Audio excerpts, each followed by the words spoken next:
Last Tuesday, Maria caught herself having an argument with her reflection in the bathroom mirror. Not just any argument, a full-blown debate about whether her presentation would bomb at work. Her teenage daughter walked in, rolled her eyes, and said, "Mom, you're literally talking to yourself again." Maria felt that familiar wave of embarrassment wash over her. But here's something that will blow your mind. The way you treat yourself is what you become. And what Maria doesn't know is that she was actually engaging in one of the most complex cognitive processes humans have ever evolved. Every day, millions of people experience this same shame spiral. They catch themselves mid-conversation with their own thoughts and immediately feel like something's wrong with them. But cutting-edge neuroscience research is revealing something that will fundamentally change how you view that constant chatter in your head. The truth is far stranger than you might expect. And if you're curious about more fascinating insights into how your mind really works, hit that subscribe button. We dive deep into the psychology behind everyday behaviors that most people never question. Walk through any corporate office and you'll witness something bizarre. Highly successful executives will confidently present to boardrooms and negotiate million-dollar deals, but catch one of them talking through a problem out loud at their desk, and they'll immediately lower their voice or stop entirely, as if they've been caught doing something inappropriate. This reaction isn't random. It's the result of decades of social conditioning that has completely backfired. We've created a culture where one of our most powerful cognitive tools has been driven underground, creating unnecessary shame and limiting human potential on a massive scale. Companies spend billions on productivity consultants and performance coaches, never realizing that their employees already possess a built-in optimization system that's being suppressed by social stigma. Meanwhile, cultures that embrace verbal processing consistently outperform those that stigmatize it. Japanese companies encourage employees to verbalize their thought processes during problem-solving sessions. The performance gaps are measurable and significant. When you suppress your natural tendency to process thoughts verbally,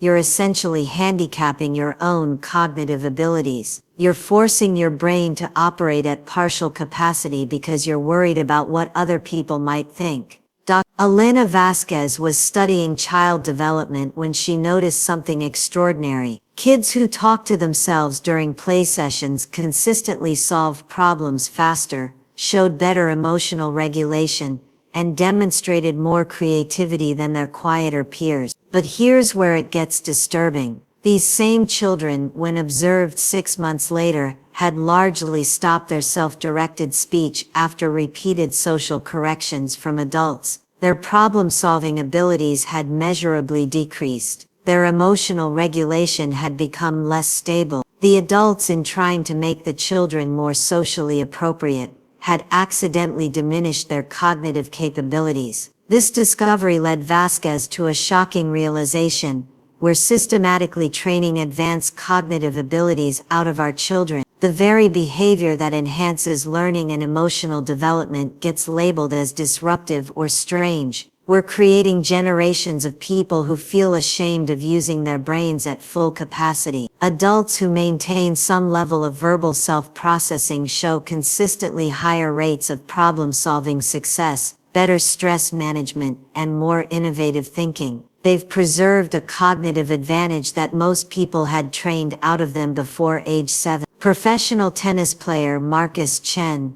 was struggling with a career-threatening slump. Despite working with top coaches and sports psychologists, his performance continued to decline. Then his grandmother, visiting from Taiwan, watched him practice and made an observation that changed everything. "Why are you so quiet when you play?"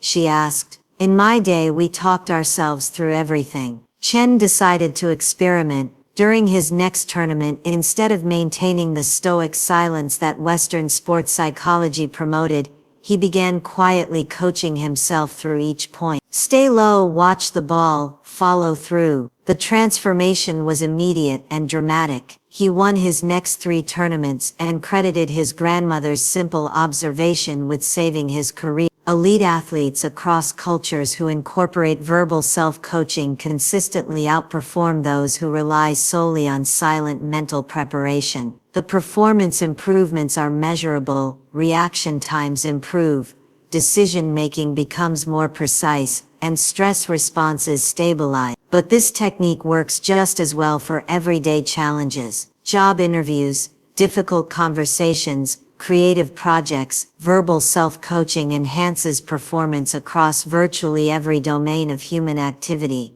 Sarah Kim's lab at Stanford made a discovery that forced the scientific community to reconsider everything they thought they knew about internal dialogue. Using advanced brain imaging technology, her team found that self-directed speech activates neural networks in ways that silent thinking simply cannot replicate. Participants who engaged in verbal self-instruction showed dramatically increased activity in the brain's executive control network. But more importantly, they demonstrated enhanced connectivity between regions responsible for attention, memory, and emotional regulation. Their brains were literally operating more efficiently. The most surprising discovery came when Kim's team examined the long-term effects. People who regularly engaged in positive self-directed speech showed measurable increases in gray matter density in areas associated with learning and emotional stability. They weren't just performing better in the moment, they were actually growing more capable brains over time. This neuroplasticity effect explains why some individuals seem to get better at handling stress and solving problems as they age, while others become more rigid and anxious. The difference isn't genetic, it's behavior. Those who maintain verbal self-processing continue developing cognitive flexibility throughout their lives. Kim's research revealed something deeply troubling. Participants who suppressed their natural tendency toward verbal self-processing showed increased activity in brain regions associated with rumination and anxiety. They were experiencing higher levels of psychological distress, but they had no healthy outlet for processing these experiences. This creates a vicious cycle. Social pressure discourages verbal self-processing, which leads to increased internal stress, which then gets interpreted as evidence that something's wrong with having thoughts and feelings that need processing. People end up feeling crazy for having completely normal human experiences. Therapists report that clients who learn to engage in healthy self-directed dialogue show faster recovery rates from anxiety and depression. They develop better self-awareness and more effective coping strategies. Yet millions of people suffer in silence, convinced that their need to talk through problems is a character flaw rather than a cognitive strength. Lisa Rodriguez runs a tech startup that was hemorrhaging talent due to communication breakdowns and project failure. Then she implemented something radical. She encouraged employees to verbalize their thought processes during meetings and collaborative work sessions. The transformation was immediate. Project completion rates increased by 40%. Employee satisfaction scores jumped dramatically. What Lisa had stumbled upon was a fundamental principle of human cognition. We think more clearly when we think out loud. This principle extends far beyond workplace applications. Couples who learn to verbalize their internal processing report better relationship satisfaction. Parents who model verbal problem solving raise children with better emotional intelligence. Students who study using verbal techniques show improved comprehension and retention. The pattern is consistent. When people feel safe to engage their natural verbal processing abilities, performance improves across virtually every measure. Thinking isn't just an internal process, it's inherently social and linguistic, even when we're alone. Here's what decades of research have revealed about optimizing your internal dialogue. The most effective approach isn't positive thinking or affirmations. It's strategic self-coaching using specific linguistic patterns that enhance cognitive function. The breakthrough technique involves 3 components. First, use your name when giving yourself instructions. Sarah, focus on the next step, activates different neural pathways than I need to focus. Second, ask yourself questions rather than making statements. What's the best approach here? It engages problem-solving networks more effectively than, this is hard. Third, Speak to yourself with the same patience and encouragement you'd offer a good friend.